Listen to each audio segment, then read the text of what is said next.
and then I add the 2 markers from this hand, how many markers do I have now? 22. Alternative math. I generally really liked it, but I can't be totally positive because when the father used the word retard, that's completely unacceptable nowadays. There's a million other words he could have used. And unfortunately for me, I was trying to enjoy it, but that was still in my head the whole time. But I did like it. Interesting you say that, because it stuck out to me too. And I remember thinking, I bet they're doing that to make him look that much more ignorant. So I thought that terminology was specific to make him look that much worse. That's just what I was going to say. They were just painting him to be the ugliest. He also called them a Nazi. You can't say that anymore either. Everything they said was just so politically incorrect and so rude and so ignorant. And they were just supposed to look really bad, and it worked. I was just going to say, I thought they did a really good job of getting the production value very high by spending the money in the right places. I was very impressed by how they did that. It had a great feel to it, and they did a really good job. But it was also incredibly clever. Like, everything about it, there's a lot of little things in there, and it was very well put together, so kudos to the team. When it first started, I thought that it was going to be a parody on, crazy parents and how they'll do anything to protect their children these days. But then it felt like it morphed into more of a commentary about, alternative facts and the whole Trump era. So it had that, I wasn't sure which one it was supposed to be. Danny is a free thinker. I'll have your job, bitch. Not if you can't add 2 and 2 together, you won't. Well, I would say that this wasn't my favorite movie, but then I would be lying to myself, honestly.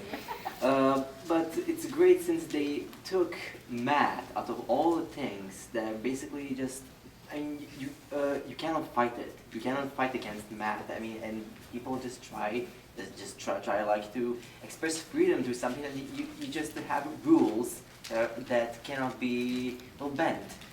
And also the ending. The ending is like probably the most perfectly executed touche ever.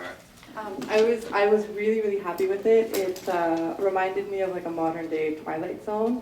The shots, the angles, like from scene to scene, the way that they were acting and just like being really projecting their voices. It really was like a good modern day Twilight Zone episode. It's a satire of social comedy, and it's what is it they say, that if you're gonna hurl the spear of truth, dip the tip in honey? So it's a really interesting allegory for other parts of our political and social spectrum. And in that regard, it's exceptionally well executed. So bravo to all involved. The script itself is a wonderful script, and that's the beginning of any good film. It's an exaggeration, a satire, and yet you can almost see this happening. Where my special little snowflake is, you can't tell my special little snowflake that he's wrong. And yes, you can. And you're not doing your kid a favor if you raise them that way. Yeah, but you kind of got the opinion, like you got the impression that this was just a generative cycle of people all believing they were right. So I have to agree with almost everybody here about the brilliance of this film. Hands down, it was the wittiest of all of them. And I have to make a comment about all the movies. The production quality is mind-blowing.